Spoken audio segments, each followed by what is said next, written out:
Alors, je me tourne vers les organisateurs. Est-ce que nous pouvons prendre quand même 10 minutes de questions? Oui.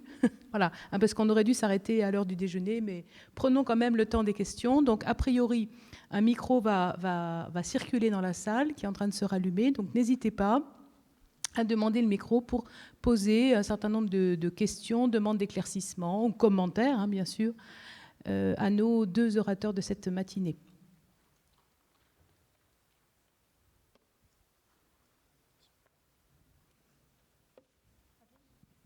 Alors, est-ce qu'il y a...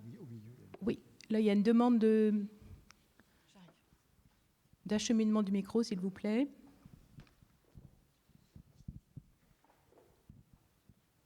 Merci. Oui, pourquoi y a-t-il eu si longtemps entre la construction de la cathédrale, qui commence vers 1192, si je me souviens bien, et la dédicace, qui est donc de 1324? Pourquoi y a-t-il eu si longtemps entre les deux?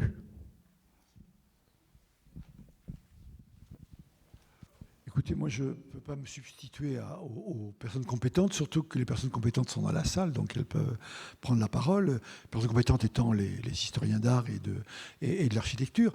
Moi, ce que je voudrais simplement relever, c'est qu'il y a le temps de la construction, hein, tout simplement un siècle, mais n'allez pas penser que le temps du démarrage de la construction était un temps sans rituel, parce que nous n'avons pas parlé ici d'un rituel qui est celui de l'ouverture du chantier et de pose de la première pierre.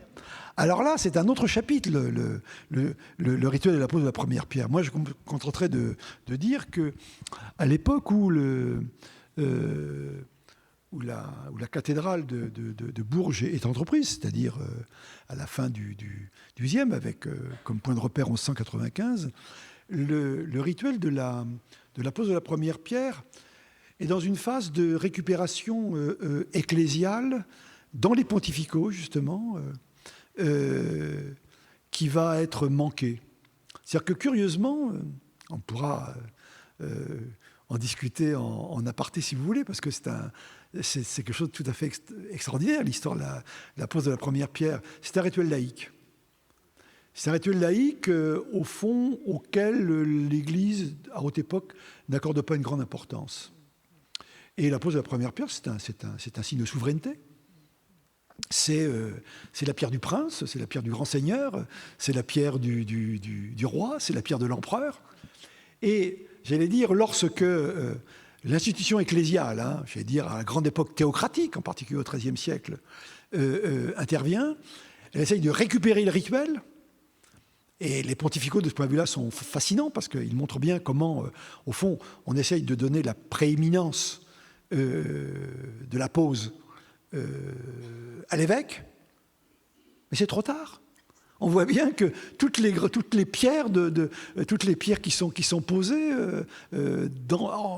du temps et du temps qui va suivre sont des pierres princières. Donc, ne pensez pas donc qu'il n'y a pas de rituel. Mais ce rituel, c'est un rituel compliqué parce qu'il va associer la puissance ecclésiastique avec la puissance temporelle pour bien signifier que finalement, c'est un geste double que celui de l'ouverture. Alors effectivement, après, on va attendre un siècle. Je voudrais rebondir sur la paroisse dont vous aviez parlé tout à l'heure, en soulignant que c'est les rogations qui ont fait par la suite, à partir du XIIIe siècle, délimitent pour les 3 jours des 3 jours des rogations le territoire même. Et l'importance des litanies dans ces processions. Je crois que les litanies existaient aussi dans les dédicaces, le rite de la dédicace, n'est-ce pas? Et la question suivante, c'est les reliques qu'on transportait. Le nom, vous avez parlé du baptême. Est-ce que le nom de l'église est lié aux reliques qu'on déposait dans l'autel? Merci.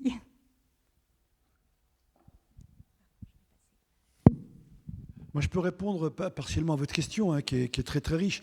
Votre question me permet d'abord de revenir sur un problème qui a peut-être été considéré trop rapidement, qui est la logique spatiale du rite de consécration de l'Église. Moi, je suis un historien, hein, et je suis un historien de la société. C'est-à-dire que ce qui m'importe dans le propos que je vous ai rapporté, au fond, au nom d'Alain, mais au nom de tout un tas de collègues qui ont participé à une séquence de l'histoire médiévale depuis ces 40 dernières années, qui est d'une société médiévale qui se fixe, qui se spatialise, et qui ne se spatialise pas simplement sous l'effet d'une fixation territoriale, seigneuriale, de pouvoir politique, mais qui se spatialise d'abord du fait de l'installation, dans la prise de terre, si je puis dire, d'une institution structurante de l'ensemble de la société qui est l'Ecclésia. Et il est évident que le rite de dédicace, pour nous, est capital, parce qu'au fond, c'est la constitution de ce pôle de référence, socialement, qui va être l'autel, dans un bâtiment unique, hein. Et je répète que le bâtiment, il n'est pas unique depuis des siècles et des siècles, hein. Le bâtiment synthétique qui est l'église, c'est un phénomène qu'on peut commencer à dater du 9e, mais pas auparavant. Le passage du baptistérium aux fonds baptismaux, il n'est absolument pas attesté avant le 9e siècle. Donc, un bâtiment unique pour une communauté unique qui se fixe. Et l'importance, c'est de bien voir que nous avons une logique d'un pôle qui va être un pôle en extension. Bon, j'ai parlé du circuit autour de l'église qui était appelé à s'étendre avec le cimetière. L'ère cémétériale fait l'objet de consécration dans les pontificaux à partir du Xe siècle, avec un phénomène très important dans l'Occident chrétien, qui est que le cimetière devient exclusivement chrétien. Ce que ne sont pas les nécropoles ou les cimetières antérieurs du Moyen-Âge. Et là ensuite, pour répondre à votre question, finalement, cette extension qui va être territorialisée, qui va faire l'objet de consécrations, nous connaissons bien, des consécrations d'aires qui sont des aires de circuits en particulier par certains grands pontifes à l'époque grégorienne, qui sont des consécrations de limites territoriales qui sont les paroisses. Et puis, je me tourne vers le canoniste, des limites qui sont véritablement intangibles par le droit canon au XIIIe siècle. Bon, alors voilà pour la question paroissiale, mais vous avez là donc une dynamique, moi, que j'ai qualifiée dans mon exposé de radio-concentrique, qui est le type même de la façon dont l'Église va penser sa territorialité. Et puis, vous avez d'autres limites. Si vous suivez la démonstration de mon collègue Florian Mazel, c'est le diocèse lui-même qui va se définir progressivement aussi comme territoire plein, isomorphe, hein, du point de vue de la réflexion spatiale. Alors, je passe le relais pour les saints, éventuellement.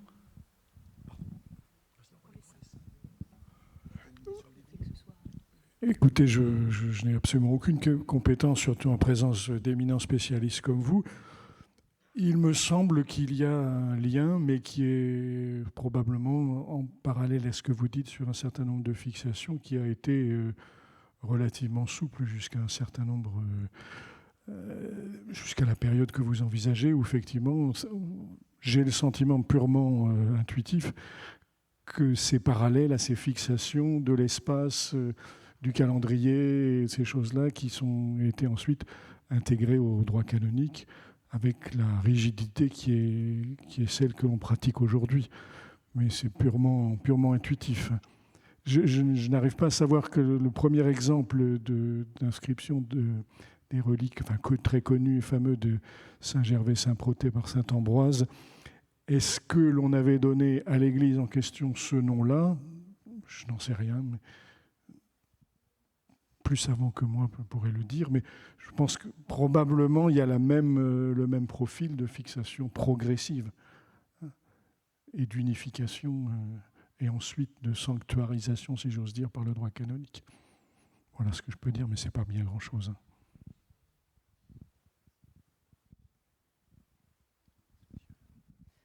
Merci Dominique pour cette présentation inspirante. Et juste une question pour les linges liturgiques. Est-ce que la consécration englobe ces linges qui sont posés sur l'autel, mais également ceux qui sont autour de l'autel et ailleurs dans l'édifice? Alors là, moi, je peinerais personnellement à répondre. Et Alain, vraiment, serait d'un plus grand secours. Moi, je serais tenté de dire, mais alors vraiment sans compétence particulière. Je te signale qu'il y a eu une très brillante thèse d'École des Chartes, qui a été consacrée par Julie Glotte, consacrée il y a 2 ans à la question des vêtements liturgiques. Hein. Donc, et puis les parures d'autel, hein, plus exactement, c'est un travail consacré aux parures d'autel. Donc, moi, je dirais que, bien évidemment, tous les linges qui sont impliqués dans la consécration font l'objet c'est-à-dire des objets consacrés. Me vient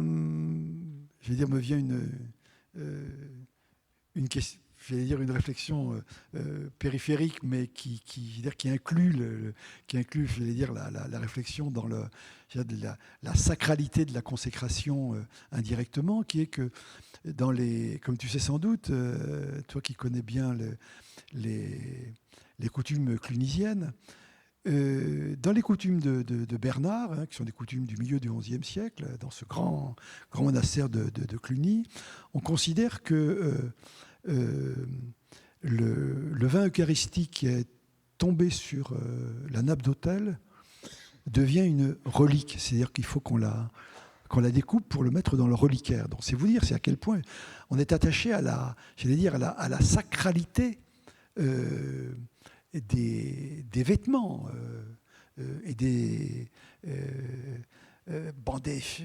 à la fois bien sûr des habits, mais aussi de tout ce qui va pouvoir envelopper du point de vue des linges et accompagner la liturgie.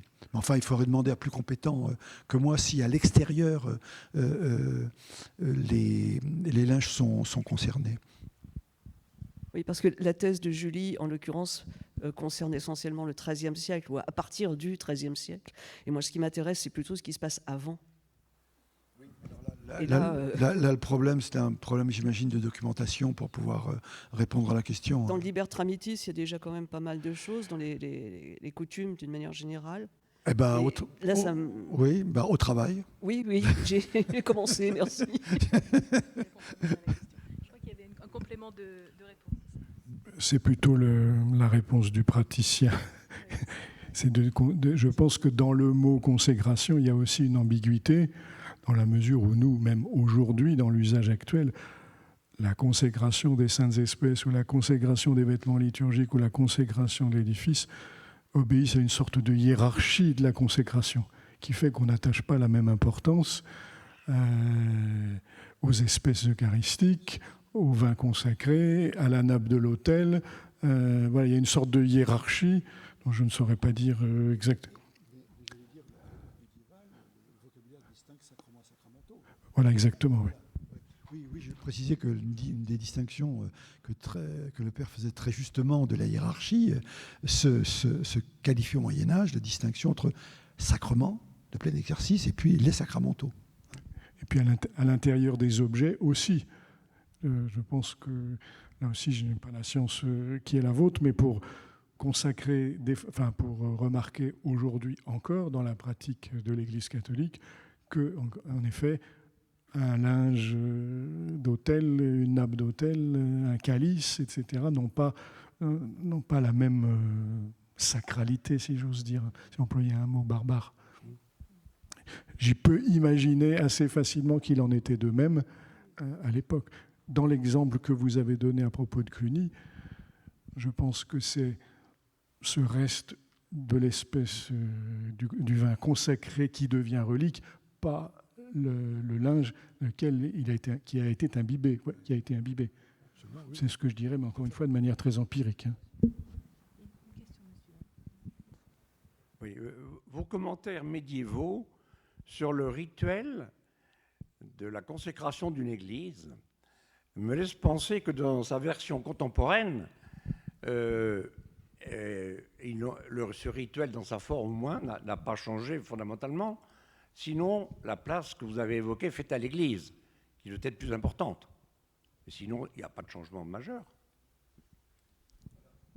Le père pourrait nous rappeler quelles sont les différences majeures qu'a institué Vatican II. Moi, ce que je dirais, si vous voulez, en complément de votre de votre question, c'est que, et on n'a pas eu du tout le temps d'en discuter malheureusement, c'est que ce rituel, dans ses, j'allais dire, porteur de son propre symbolisme à travers les gestes et surtout à travers les textes, mais porteur d'un symbolisme qui est lié aussi aux interprétations qu'on a essayé, Alain et moi, de résumer, s'articule à une réflexion théologique. Et toute la question est là. Et si vous voulez, moi, ce que je dirais, c'est que l'évolution du rituel contemporain, indexée à une conception théologique du bâtiment, c'est là la principale évolution et la principale rupture par rapport au Moyen-Âge. Parce que si vous voulez, les médiévaux se retrouvent face à une question qui est un véritable casse-tête, qui est que le point de départ qui est le leur, c'est-à-dire la référence aux pères de l'Église et leur doctrine, c'est rien du tout. Il n'y a aucune justification sous la plume des pères de l'Église du lieu. On est encore dans une chrétienté qui, au fond, pense que l'eschatologie est pour demain et que la présence en commun dans un lieu qui est le lieu signifié par l'Eucharistie est suffisant. Et il se trouve qu'au cours du Haut Moyen-Âge, moi, dans une époque que je date, un tournant qui s'effectue au IXe siècle, vous avez un total renversement de valeur. C'est-à-dire que non seulement le lieu existe, mais on le survalorise. Bon. Et en réalité, moi, je pense que la grande question, c'est la question de la discussion eucharistique. À partir du moment où vous rentrez dans des thèses qui sont des thèses liées au réalisme eucharistique, vous survalorisez le lieu de l'accomplissement des mystères. Et donc, vous repensez autrement le lieu de la présence dans les espèces. Mais nos théologiens médiévaux se sont estimés à justifier, et là vous avez un raffinement de la théologie sacramentale, en particulier de penser la causalité du vase qu'est l'Église, la nécessité d'un contenant pour pouvoir réaliser sacramentellement un contenu. C'est très raffiné, mais c'est une doctrine qui ne s'impose jamais. Il y a toujours des voix contre, et des voix qui ressurgissent à l'époque de la Réforme. Autrement dit, le grand problème de la théologie contemporaine, suivant, j'allais dire, les innovations de Vatican II, ça va être de fournir une théologie du lieu. Et moi, je suis assez impressionné des contorsions, pardonnez-moi, mon ironie de laïc, non théologien, mais quand vous consultez les documents, ce que je n'ai pas manqué de faire, qui essayent de justifier l'ontologie du bâtiment, vous m'avez entendu, hein, l'ontologie du bâtiment, c'est-à-dire l'être du bâtiment pour la réalisation de la communauté chrétienne de nos jours, où on assiste à une déprise territoriale complète. C'est-à-dire combien de pratiquants à l'Église, combien de choix d'autres lieux pour accomplir son être de fidèle catholique. Donc, c'est très compliqué de justifier théologiquement de nos jours le lieu d'église. Et au fond, c'est une question qu'on préfère ne pas commenter, pour être tout à fait sincère. Je n'entrerai pas dans ces débats dangereux, surtout en la présence de mon évêque. Je tiquerai simplement sur le vocabulaire que vous avez employé à propos de Vatican II. Là, je ne sais pas exactement. Non, avant, enfin, sur le principe qui a présidé à la réforme, en fait. La Constitution sur la liturgie parle de restauratio. C'est le mot, et il y a eu malheureusement un quiproquo gigantesque sur cette expression, son interprétation et sa mise en œuvre. Concernant les rites eux-mêmes, Madame Massoni me suggère d'ailleurs que la liturgie tridentine, qui va fixer définitivement le rite avant non pas la réforme, mais la restauration de Vatican II, voilà, c'est le mot que je cherchais, a probablement déjà procédé à une certaine simplification, et la liturgie telle qu'elle est promue après le Concile Vatican II est une simplification. On omet quelques rites, on en supprime quelques-uns, dans le sens de faire de ce rite un rite moins pénitentiel. Et évidemment, je reviendrai avec quelques taquineries sur le rite de l'alphabet et des compétences épiscopales à ce sujet. Voilà. Mais je voulais la faire dans mon propos, mais je n'ai pas osé, et c'est M. Powell qui l'a fait. Voilà. En tout cas, c'est une simple simplification du rite actuel. Merci. Merci. Je crois qu'il est temps de nous arrêter.